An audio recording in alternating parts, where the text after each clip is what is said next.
কত সহলে রয়েছে আমি সেটাই দেখছি। যেভাবে হত্যা করা হয় কাস্টমস কর্মকর্তা বুলেট বৈরাগীকে, এ বিষয়ে বিস্তারিত আমরা জানবো সোহেল মাহমুদ থেকে, এবং আপনাদের সাথে রয়েছে আমি স্নিগ্ধা আখি। জি সোহেল মাহমুদ।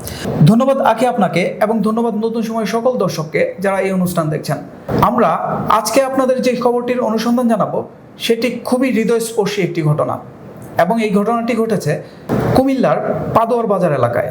হৃদয়স্পর্শী বলছি এই কারণে, উনি এই হত্যাকাণ্ডের শিকার হওয়ার 2 দিন আগে ছিল তার বিবাহবার্ষিকী, এবং 1 দিন পরেই ছিল তার একমাত্র সন্তানের জন্মদিন। এবং উনি যে হত্যাকাণ্ডের শিকার হন সেটি হচ্ছে 24 তারিখ রাতে, এবং 25 এপ্রিল সকাল 8:30টার দিকে ঢাকা চট্টগ্রাম মহাসড়কের কোটবাড়ি এলাকার একটি হোটেলের পাশের যে ফুটপাত, সেখানে স্থানীয় লোকজন একটি পড়ে থাকতে দেখে। তখন তাৎক্ষণিকভাবেই তারা ময়নামতি হাইওয়ে থানাকে জানালে ময়নামতি হাইওয়ে থানা পুলিশ ঘটনাস্থলে আসে এবং উদ্ধার করে। এর আগে ময়নামতি থানাতে একটি নিখোঁজ ডায়েরি হয় গত রাত 1:30টার দিকে, এবং সেটি ছিল কাস্টমস কর্মকর্তা বুলেট বৈরাগীর। এবং পুলিশ এই মিসিং ডায়েরি থেকে বুঝতে পারে যে এই যে দেহটি, এটি বুলেট বৈরাগীর দেহ। পরবর্তীতে ময়নামতি হাইওয়ে থানা বুলেট বৈরাগীর পরিবারকে খবর দিলে তারা এসে দেহটি শনাক্ত করে। ময়নামতি হাইওয়ে থানা এই দেহটির ময়নাতদন্ত শেষে দেহটিকে পরিবারের কাছে হস্তান্তর করে।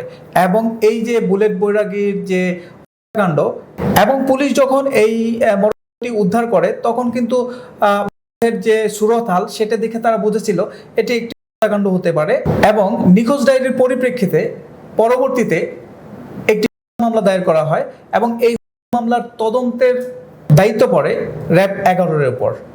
আচ্ছা, এই যে উদ্ধার করা হয় সেই সময় গায়ে কোনো আঘাতের চিহ্ন ছিল কিনা? যখন পুলিশ প্রাথমিকভাবে সুরতহাল করে তখন মাথায় আঘাতের চিহ্ন ছিল, এবং বেশ রক্তক্ষরণ হয়েছে, তারা সেটা বুঝতে পারে। তার মানে ধারণা করা যাচ্ছে অতিরিক্ত রক্তক্ষরণের কারণেই তার হয়েছে। এবং পরবর্তীতে ময়নাতদন্তের যে রিপোর্ট সেটি অনুযায়ী পুলিশ বুঝতে পারে যে অতিরিক্ত রক্তক্ষরণের কারণে তার হয়ে গিয়েছিল গত রাত্রেই। পরবর্তীতে সকালে তারা উদ্ধার করতে পারে।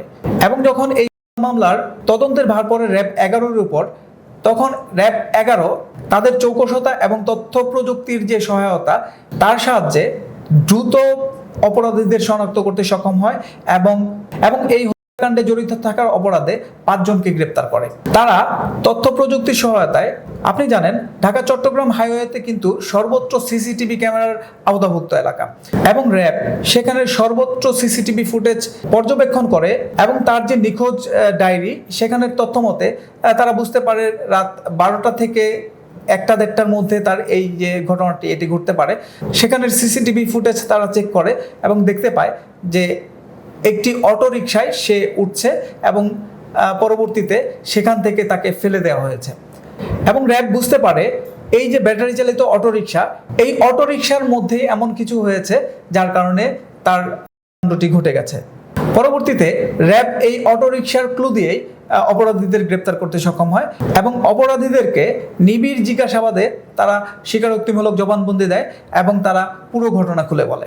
আসামিরা স্বীকার করে তারা পেশাদার ছিনতাইকারী, এবং গভীর রাতে তারা সেই জায়গায় ছিনতাইয়ের উদ্দেশ্যে অপেক্ষমান ছিল। তখন বুলেট বৈরাগী বাস থেকে নামে এবং কিছু দূর এগিয়ে আসে। এরপর এই অটোরিকশাকে দাঁড়িয়ে থাকতে দেখে সে পাদোয়ার বাজার যে বাস স্ট্যান্ড এলাকা সেখানে যাওয়ার জন্য সেই অটোরিকশাকে বলে, এবং অটোরিকশা রাজি হয় এবং বলে আরেকজন হলেই ছেড়ে দিবে। সে অটোরিকশাতে বসার কিছুক্ষণের মধ্যেই প্যাসেঞ্জার বেশে তাদের একজন চলে আসে। এরপর সেই অটোরিকশাটিকে চলতে শুরু করে, এবং অটোরিকশাটি কিছুটা নির্জন জায়গায় চলে আসতেই সেই যে ছিনতাইকারীরা তারা তাদের কাজ শুরু করে দেয়, এবং তাকে জোরপূর্বক তার কাছ থেকে সবকিছু ছিনিয়ে নেয়, এবং তার সাথে থাকা ব্যাগ এবং মূল্যবান জিনিসপত্র এগুলো যখন ছিনতাইকারীরা তার কাছ থেকে ছিনিয়ে নিচ্ছিল তখন কিন্তু সে বাধা দেওয়ার চেষ্টা করে, যার কারণে ছিনতাইকারীরা তাকে মাথায় আঘাত করে, এবং সে অবস্থাতেই তাকে চলন্ত অটো থেকে ফেলে দেয়। আরেকটি কথা বলে রাখি, এই যে কাস্টমস কর্মকর্তা বুলেট বৈরাগীর দেহ, সেটি কিন্তু পাওয়া গিয়েছিল চট্টগ্রাম ঢাকা হাইওয়ে রোডের বিপরীত পাশে। আরেকটি কথা বলে রাখি, এই যে বুলেট বৈরাগী, তার এই যে চলন্ত অটো থেকে ফেলে দিয়েছিল সেটি যে লেনে থাকার কথা ছিল সেই লেনে কিন্তু ছিল না, সেটি ছিল বিপরীত লেনে, অর্থাৎ ঢাকা চট্টগ্রামগামী যে লেন আছে সে লেনের পাশে। এ থেকে বোঝা যায় যে ছিনতাইকারীরা নির্জন জায়গা খুঁজতে তারা কিন্তু বিপরীত লেনে চলে গিয়েছিল। এরপর তারা বুলেট বৈরাগীকে আহত অবস্থায় চলন্ত অটো থেকে ফেলে দিয়ে সামনের চুয়ারবাজার এলাকার একটি বাসার দিকে চলে যায়, যেটি র্যাব সিসিটিভি ফুটেজ থেকে শনাক্ত করতে পেরেছিল। এবং পরবর্তীতে আজ 27 এপ্রিল সোমবার র্যাবের লিগ্যাল অ্যান্ড মিডিয়া উইং এর পরিচালক MZM ইন্তেখাব চৌধুরী আমাদের এ তথ্য নিশ্চিত করেছেন। জি, ধন্যবাদ সোহেল মাহমুদ। ধন্যবাদ দর্শক এতক্ষণ সময় আমাদের সাথে থাকার জন্য। আসলে আজকের যে ঘটনা সেটি কিন্তু খুবই দুঃখজনক একটি ঘটনা, যে এই যে একটি কাস্টমস কর্মকর্তা যার ছোট্ট একটি সংসার এবং যার বাচ্চার জন্মদিন যেদিন হওয়ার কথা তার আগের দিনই এই লোকটি দুনিয়া থেকে চলে গেল।